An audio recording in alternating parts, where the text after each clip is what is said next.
Okay, so you should see my screen on the bootcamp, and we'll continue with the introduction slides, and then you will follow the last tutorial, which is called Same BAM here.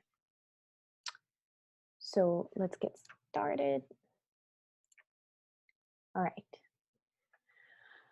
So now we get to an overview of the genomic data analysis. And you guys already saw what a FASTQ output file looks like. Now you want to process that file, right? So what does a typical pipeline look like? So again, let's go back to this and, oh, get the point. All right, let's go back to this, and you can see your reads are in the FASTQ file, your reference genome is in the FASTA file, you found them both, and how do we get them mapped? So let's stop and think about what we're doing in all of this.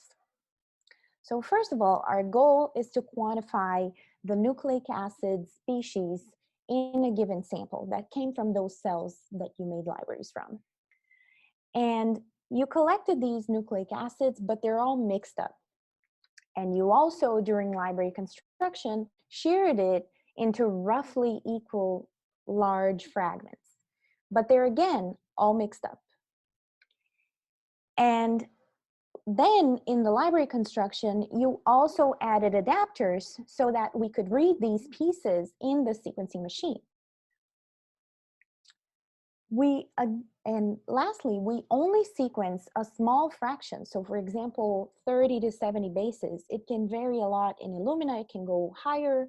You can have reads that are 150 or 300 base pair longs.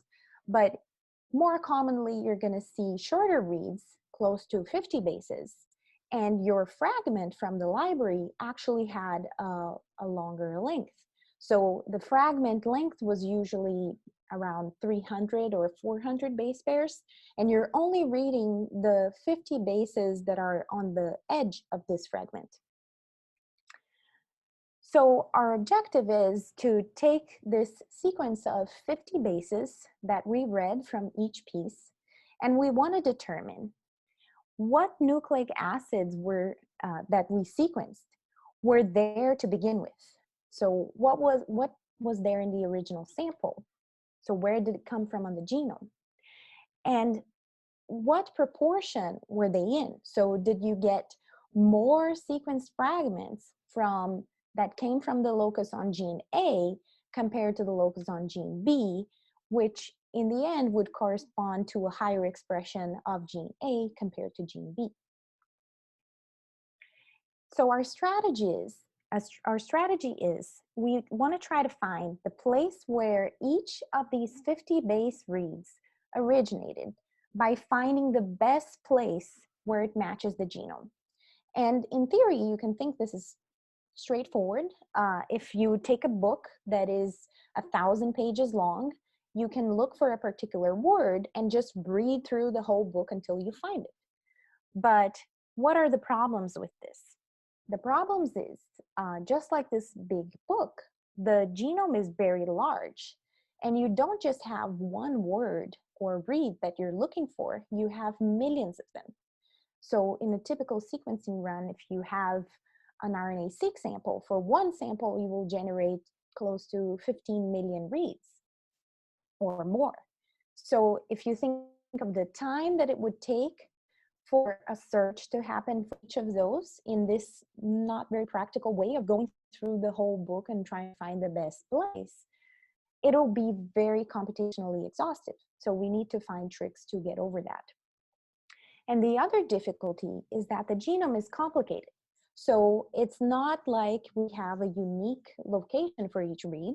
The longer the read gets, the easier it is to find a unique position for it.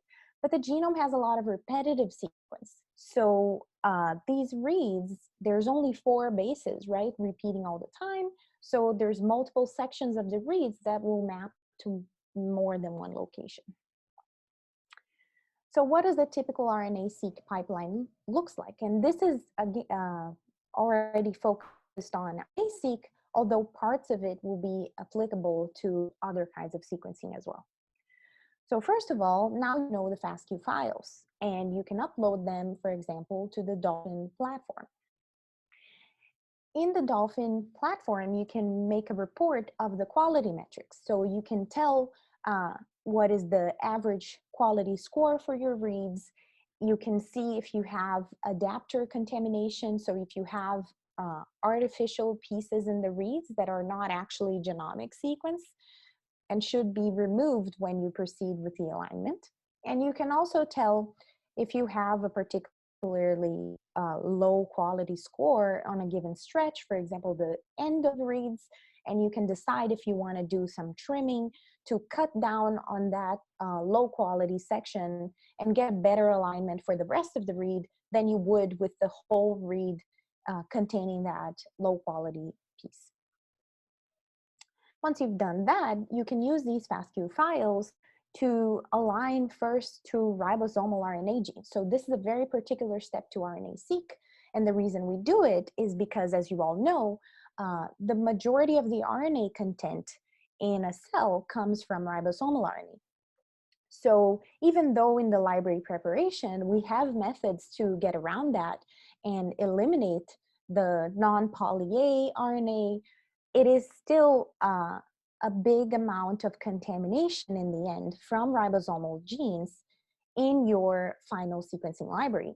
And you do not, like I said, you have 15 million reads. If a fraction of them come from ribosomal RNA, you don't want to waste time on them trying to align them to the whole genome.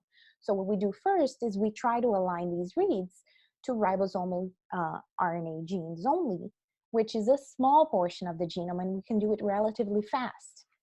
Once you've done that, you can output ribosomal contamination metrics, which will tell you a little bit about the quality of your samples, and it will allow you to get rid of these reads and continue on with only the remaining. So the remaining reads, now you want to align to either the whole genome using a software such as Bowtie, which will search for the best position for each of them, or you can align to the transcript using a sorry, I actually changed the order of these softwares, and now I see I messed up. I wasn't thinking. When you align to the genome, and these are RNA-seq reads, you actually have to use an aligner that is splicing aware, such as STAR. So STAR is able to tell from the genome if you have a read that actually came from 2 different exons. And we'll go into it later where I specifically explain the alignment for you guys. But I just want to briefly point out that you can use a splicing aware aligner to align to the genome a read from a mature RNA. Or you can use Bowtie, which is not going to be looking for splicing on the file that contains the transcriptome. So you have only the sequence for a gene, and you can align directly to that, and you don't have to worry about splicing. We'll go into that on future classes. So from that, you can produce an RNA-seq report that will tell you the % of reads aligned, how many of them were in intergenic regions, how many were in exonic regions or UTRs, and it will again tell you a lot about the quality of the data and the output that you have. And you can also produce, after alignment, those IGV or UCSC genome browser friendly files, the ones that tell you the coverage of these reads and that let you explore in a visual way what is the result of your sequencing run. So after you have the alignment, you can also do quantification. So you can keep track of how many fragments you recovered from each gene. And that can be used to do future analysis with a normalized table of expression values for each gene. For example, if you have multiple samples or conditions, you can call differentially expressed genes, and you will have then a set of genes that is either changing for upregulation or downregulation in your samples. And you can do more analysis on it, like the function analysis we talked about.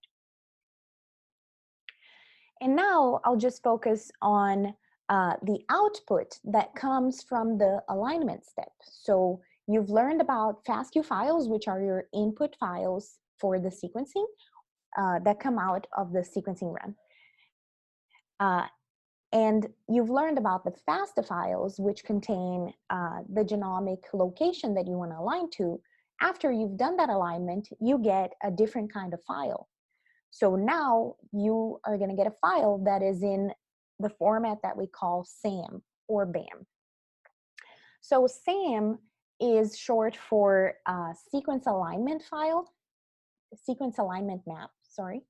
And it is a file that's a little different from the FASTA and the FASTQ because it contains only one line of information per read, per sequencing read or region. And it's again a text format to allow for easy manipulation and storing these sequences. It also stores their quality score. So all the information that's in a FASTQ file can go on a SAM file. And it can also store the information of their genomic or transcriptomic alignment. So where did it align and how did it align? So it's a lot of information to store per read. And another thing, it's usually used to store the alignment result files, but it's not necessarily true. Like I said, you can just re-encode a FASTQ file in the same format. It will contain the same information. It just won't fill out the fields about how it mapped to the genome because you haven't mapped it yet. So that is all talking about a SAM file. So that's the text file. BAM is what you will more usually encounter because it is the compressed binary form of the SAM file. A SAM file contains a lot of information, like I said, and it contains it for millions and millions of reads, and it'll get bigger every time to hold all this information in a file. That's why we have to compress it to a BAM format. So the BAM format, you can't easily read it like the SAM or the FASTQs that you have been seeing with cat or head or tail. But there are ways that we can work with it, which you'll learn on the tutorial now. And reason also that a BAM is advantageous is that it can not only make the storage efficient, but it can also make efficient how we search for these records. And am I on the right? Okay. And this is what it looks like for an actual result of a sequencing run. So you have, I will break it down on the next line, but I just wanted to show you what an actual result of a BAM file looks like. And it can be pretty hairy. So let's break it down with an easier example. So I have a simple example here, and the mandatory fields in a SAM file are these 11. And they have to appear in this exact order, and they have to contain this exact information and only that. It's a very strict format. So if you're receiving it from a software, the software will have taken care of obeying all these rules. If you're making your own, because it's a text file, you can make your own format, you have to make sure that you obey these rules or it won't be considered a SAM file for any given software. All right, so let's go through each one of those. So basically there's these 11 mandatory fields and they are tab delimited. So this is not a space, this is a tab, and that's how you can parse it easy and tell which field is the information you want. So the first field you're gonna see is the read name. So this is your sequence of interest, the sequence that you got, for example, from the sequencing run and you mapped to the genome in a particular location. The second field will contain a flag. The flag can store multiple different kinds of information. I put a link on the end of this presentation to a page that explains to you if you ever find a flag, for example, 16, you can enter that number in this page that I sent you, and it will explain exactly what kind of information that 16 number is telling you. in the case of 16 is just telling you that it aligned to the negative strand of the genome. And in the case of 0, it means no flag is set, which means it is a read that has mapped to the forward strand, it doesn't have a pair, and it aligned successfully, basically. All right, so the third field will tell you where in the genome it aligned to. So this is your reference sequence name. So this came from the FASTA file, from that header that used to say chromosome 1, and then it would tell you the sequence for the chromosome. So that's the name of the sequence it aligned to. The fourth column will tell you where in that chromosome it aligned to. So what's the position that it aligned to, the start position. Then you will have a fifth column for the mapping quality. So again, encoded with a Fred quality score, this will tell you how confident you can be in this alignment. And the sixth position is a string that we call cigar string. It's basically telling you how this alignment happened. So as you can see here, my read has 15 nucleotides. And the cigar string is telling me that the 15 nucleotides aligned consecutively. So there's no gaps. For example, if you had a read that would span 2 different exons in the genome, they would be further away. So you could, for example, have 10 bases in the read in the exon 1 of a gene and 5 bases in exon 2, and the cigar string would tell you you have these many matches, a gap between them, and then this many matches. So this is just telling me it was a straight 15 nucleotide alignment. And then you have lots of other informations about, is this a paired read? What is the position of the paired read, and where did the paired read align to? And other stuff that I'm not going to focus on right now. But basically, you can see that it also contains the sequence information, the same one that was on the FASTQ file, and the quality information, again, the same one that was in the FASTQ file. So really all that changed is that now everything is in a single line, and you have the coordinates for where this read mapped in the genome.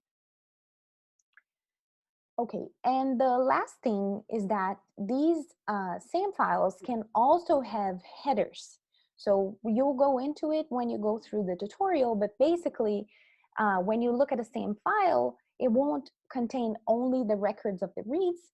There will sometimes be starting lines that will tell you information about the reference that you used for the mapping. They all have to start with an @ character if they are header lines. If not, it'll be a read line.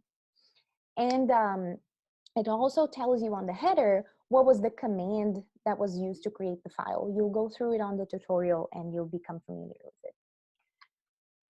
So I think that's it. Yeah, I just wanted to go back again to the more complicated example now that we went through an easy one. So all of this, if you remember, is the read name from an actual sequencing read. There's a bit set here on the flag that means it aligned to the negative strand of the genome, which chromosome, which position, what quality, how did it map? So 58 matches straight with no gaps. And no other information from paired, because this is a single read. And here the sequence information of that read, the quality information, and this is the end of the mandatory fields. But like I said, aligners can give you a lot more information, which we'll not go through now. Just know that it exists, and it can confuse you when you visualize an actual alignment SAM file. So that's it. I gave you a couple of places here to go if you want to look at the full SAM format information. It's a pretty big information, full format. So I went through the basics, but there's a lot more. This is great. This is the one I said where it explains the SAM flags. You can just type in the number for the flag there, and it'll tell you what that means. And this is a full list of SAM tools commands, and you will learn the tutorial why you need them. basically to work with the BAM files, which are in the binary form, this is what's gonna do it. And that's it. You guys can follow the third and final tutorial session, which is this same BAM. And if you have any questions, just ask us.